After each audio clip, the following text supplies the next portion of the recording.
Good morning, everybody. Well, good afternoon. It is a beautiful Friday afternoon. It is quite warm. I'm on my back porch and I have my fans going, so that's the noise that you hear in the background. I am dropping some seeds today. I started my morning off cleaning and organizing the house. Took a break from that because I was pretty much done. I have some things in the laundry. But I wanted to come out, check the garden right quick, start my soaker hoses, and sow some seeds. Y'all, I'm so disappointed. I literally had to take my brassicas, my collards, and my rainbow Swiss chard, but mostly my collards and kale. I had to pull it up. One was smelling really bad because the bugs had attacked it so much that it started to have a scent, which attracted more bugs. So we know the risk of sowing brassicas in the spring because spring is the time where all the bugs are out. So I'm about to sit down. I pre-moistened some soil and I'm gonna sow some more seeds. My candy roaster has been destroyed and one of my pumpkin plants. So I planted 6 pumpkin plants. 4 have survived. 2 mini pumpkins are doing very, very well. One of the larger, the Cinderella pumpkin, it has 2 pumpkins on it, but after those pumpkins are ripe enough, I'm gonna have to pull that plant because it has been attacked so badly that just those 2 pumpkins alone are drawing all the rest of the nutrients out of the plant that the um, squash bugs and the squash vine borer have not. My North Georgia candy roaster, it was doing pretty good. It was not able to withstand the attacks this time around, so I'm replanting in a different area, and I'm going to plant in a pot this time and let it trellis along my fence. So I'm going to try that instead of planting it in the bed with anything else, so it'll be by itself. I have a couple of experiments over here that I'm doing. So I have, this is a organic white sweet potato. We do have some roots here, and what I'm aiming to do, of course, is to grow sweet potato slips. I have some tomato clippings that I wanted to see if they would root, and then these came off of a mini onion that I purchased from someplace. They're not doing well, so I don't believe that that was an organic product. Then I have, this one is a red sweet potato, so it is growing the roots. And then this one is, whoa, I made a mess there. This one, oh,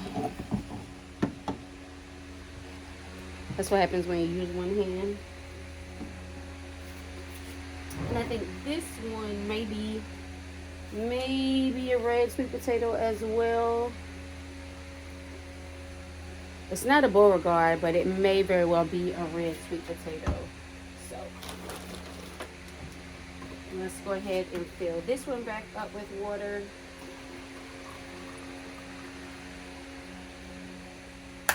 But guys, I'm doing this to see if I can get some sweet potato slips off of these. I purchased some when Tractor Supply was having a sale. They're not doing so well, but I would like to have my own slips, which is something that I do every year. But let's get to sowing these seeds. So I believe what I'm going to sow today, of course I told you that I'm going to put another one of these into the ground. I'm going to put it in a pot.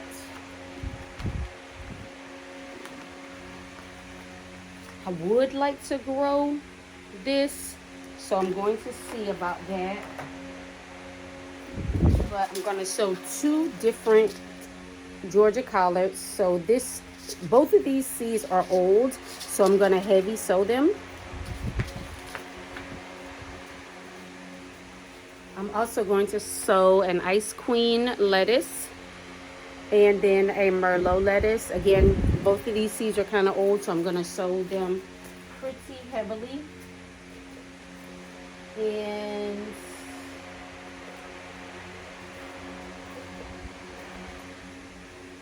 I think I am going to sow, so I have 5 containers here. This one is going to be for my lettuce. I'm only going to use one for the lettuce. I'm going to sow the collards in one. I'm going to sow cabbage in another. And I'm probably in the other 2 going to put pumpkins. And then I'm going to put my North Georgia candy roaster in the pot that I have over there in the garden. I have already dropped more seeds for tomatoes. I have mushroom basket tomatoes and these, and I have patio tomatoes that are growing right now, so they'll be my succession. And I think that's all we're gonna do for today, so let's get planting. So we're coming out to the garden now to plant our North Georgia candy roaster. So this is a perfect time to plant it, of course, because the ideal temp is 70 to 95 degrees. Of course, it's not frost hardy and it needs a minimum of 8 to 12 hours worth of sun. So we're going to drop a couple of seeds, but I want to show you where the other plant was. So this is one of my pumpkin plants, and of course you see squash bugs are flying all around.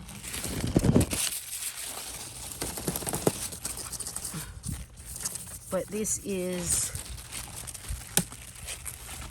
one of my pumpkins, and what you see here is not 7 dust, but it is diatomaceous earth. Y'all, I sprinkle it just because.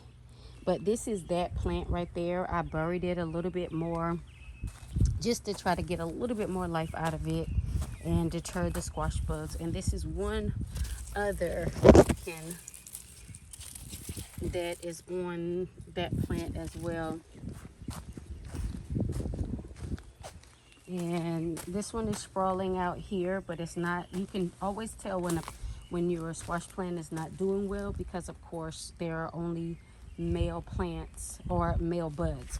So these are males, and if no females ever form, then you know that your plant is in distress. This is the North Georgia candy roaster plant, and of course it is dying. So it was growing, it was all the way out here, but it is dying off. So I'm gonna kind of pivot. As you can see, I did get rid of some of the brassicas out of here because, like I told you before, they weren't doing well at all. I did get quite a bit of brassicas off of it, don't get me wrong. Oh, one of my gloves tore. So these cucumbers are doing pretty well, looking very, very nice. You can tell that these are 2 different varieties by the smooth skin and the prickly skin. I come out every day and trellis them up. This indeterminate super sweet 100 is just doing its own thing, y'all. I really have to direct it. But this is my other pumpkin plant, and it has the mini pumpkins on it, and it is doing really well. These are bird seeds. They got knocked over, or bird food. Oh, there is a squash bug. But this is my butterfly pea that I got from Miss Linda. It's growing over here with my grapevines. But you really have to, if you are growing any type of squash, you really have to be on the lookout at all times for squash bugs, because I mean they are just insane. But I do have diatomaceous earth down there on the stem of the plant. Here is another mini pumpkin plant that is diatomaceous earth on it. It is growing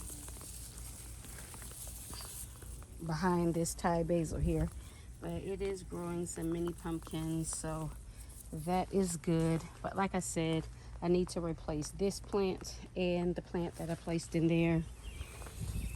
My husband added grass clippings to the compost pile yesterday.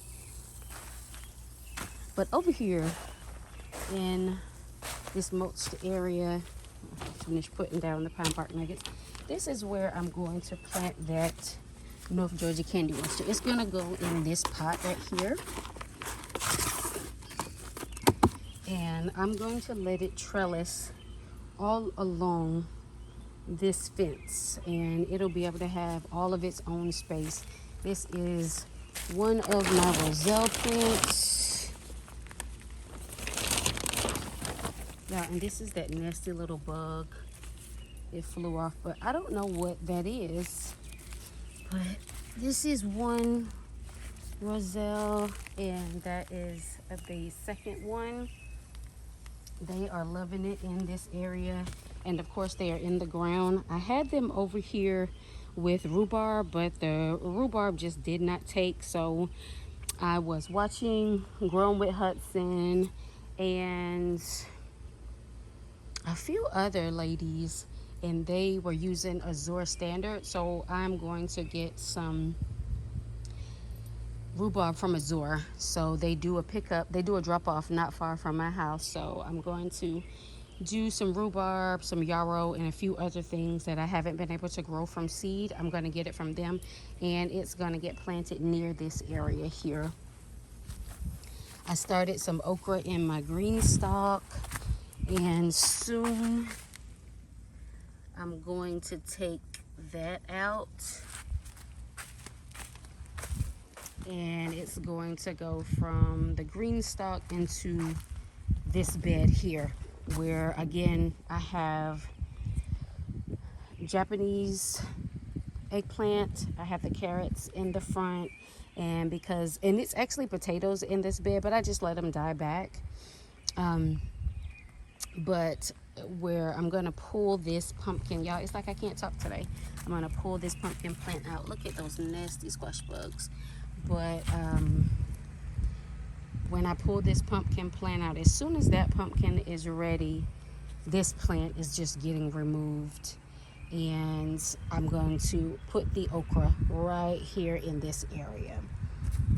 I'm going to put more brassicas here later. As you can see, you guys saw me drop the seeds, and when they are big enough they will go here. But I'm also going to put a cloth over this. From the time I put the brassicas in, there will be a cloth over it, so I'm not going to have any plants here that need pollination, so everything can be under the cloth, because fighting the white fly has just been torture. It literally has. This season has been a mess. It has literally been a mess. I mean, you know, you can see the gnats and the white flies floating around. We did get to work on the fence. We have one piece that we ran out of fencing, so I have to finish this section here, but that will get finished before the new chickens come, so I'll pick them up next month, probably about the second week in July. But you see here, I have some beans here growing on this side of the fence. We have our candy cane pepper growing there. These are the okra plants that I'm going to transplant soon. I'm probably going to let them get just a little bit more of a root system, and then I'll take them out and plant them. We have my favorite white beans. So once I take the okra out, I'm going to finish this green stalk with white beans. We have our beets in here. We have a radish. We have stock, which is a flower. We have celosia, petunia. All of these, y'all, I grew from seed, and I'm super proud of myself. I've grown celosia from seed before, but petunias growing from seed, they talk about how hard it is, so I wanted to try it, and I did get them started in the green stalk, and they did transplant well. So in here I had garlic, but now I have y'all, I can't think of the name of it. When the name comes to me, I'll tell you. But over here, you guys have seen the different pepper plants. So this pepper plant is not doing anything. It just has been getting eaten up. So it's going to get replaced very soon. This pepper plant, this pimento pepper, it tried to do something, but soon I'm just going to remove it. But outside of that, guys, outside of battling the bugs, things are going pretty good. And of course, I always have to end with Big Baby. You know, Big Bertha she's doing her thing over here. She is deciding that she wants a little bit of the real estate that the roses have, and that's okay. That is okay. This is her world over here, and we're gonna let her have it. But guys, as always, thank you for coming along with me. Thank you for hanging out with me. It's a beautiful day. The humidity is high, but we're gonna keep growing. We're gonna keep sowing. So as always, get up, get out, and grow something, and have faith in our food. And we'll see you the next time.